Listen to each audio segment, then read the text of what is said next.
सुनो प्राण के और प्रेमियों, सत्संग का समय हो गया। सब लोग सामने आके बैठो। एक एक वचन वाणी को बड़ी सावधानी के साथ सुनो। जब सामने बैठकर सुनोगे तब तुम्हारी समझ में आएगा कि सत्संग किसे कहते हैं। क्योंकि सत्संग कोई कथा वार्ता का नाम नहीं है। सत्संग कोई भाषण स्पीच प्रवचन का काम नहीं है। सत्संग कोई मनोरंजन नहीं है।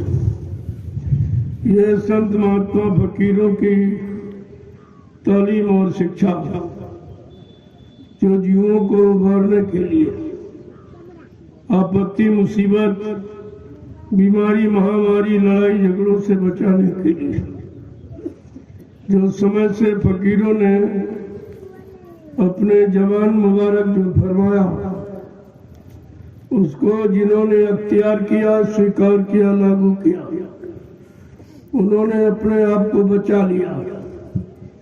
बाकी कुदरत की मार से सब मारे गए। यह इतिहास तवारीख आपकी बता रही है। मुसलमानों की किताबों में लिखा है,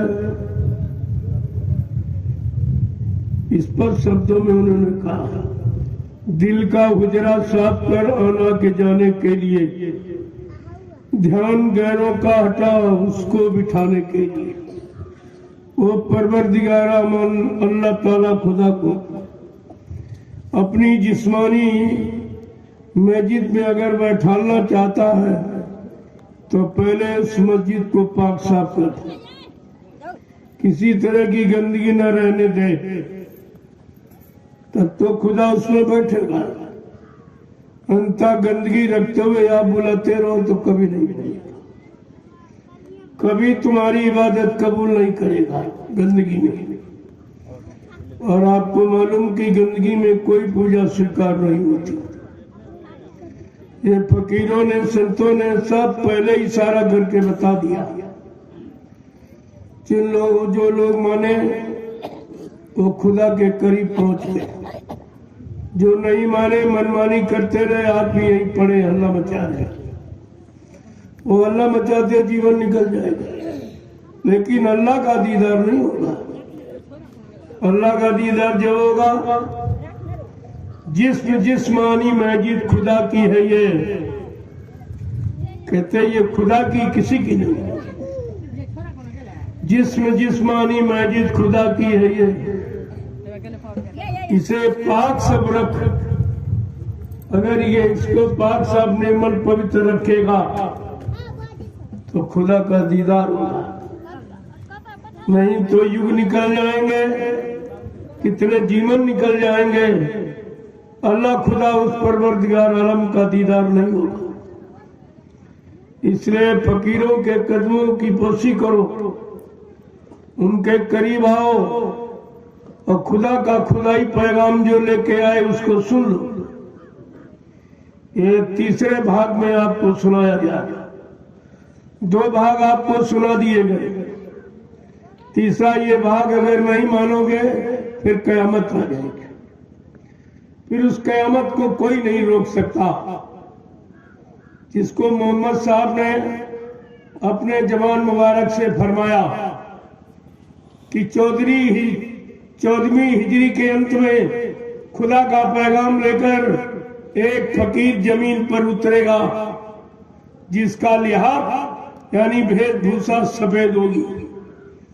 ये सफेद पोतधारी फकीर खुदा का खुदाई पैगाम संपूर्ण इंसानी जात को सुनाएगा।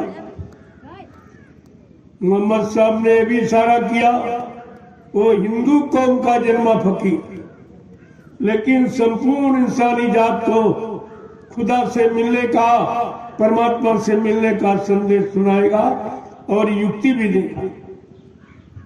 जिस युक्ति की सच्ची भक्ति करके इंसान मुक्ति को प्राप्त कर सकता है, वो नाम की युक्ति भी बताई। कहा जो भी गुनहगार उस फकीर के कदमों में जाके अपने गुनाहों की माफी नहीं मांगेंगे तो कयामत आ जाएगी। उस कयामत को कोई रोक नहीं सकता। उर्दू में कयामत, हिंदी में प्रलय कहती, विनाशकारी लीला। तो आपको तो ये फकीरों के जवान मुबारक वचनों को अख्तियार करना चाहिए, अपने जीवन में लागू स्वीकार करना चाहिए, लेकिन कुछ नहीं। उन्होंने खोल के कहा, जब वो फकीर गहरे दरिया को पार करता हुआ पूरब से पश्चिम की तरफ चलेगा एक हजूम काफिला लेकर, उस समय इंसानों की आंखें बदल जाए, सब खराबी की तरफ, अधर्मों की तरफ, पाप की तरफ, हिंसा की तरफ, मारकाट की तरफ चल पड़ेंगे। बड़े साफ शब्दों में कहा। और वो फकीर जब अपना खुदा का खुदाई पैगाम सारी इंसानी जात को सुनाएगा, उस समय हिंदुस्तान की सड़कें काली पड़ जाएंगी। प्रेमियों, जब ये तारकोल डामर नहीं था, कोई नहीं जानता, लेकिन हुजूर महात्मा ये सब जानते। फकीरों की दिव्य आंख खुली होती, रूह की तीसरी आंख खुली होती है, जिसके द्वारा भूत वर्तमान को सब देख लेते।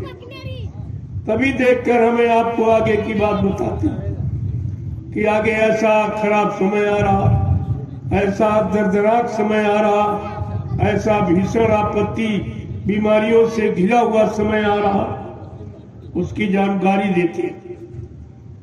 और फिर कह रहे हैं मोहम्मद साहब, जो उस फकीर के वचनों को नहीं मानेंगे, उन पर नहीं विश्वास करेंगे, तो कयामत आएगी। कयामत का इशारा साफ साफ। इसी को हिंदू महात्माओं ने प्रलय कहा और मुसलमान फकीरों ने कयामत। लेकिन बात एक ही,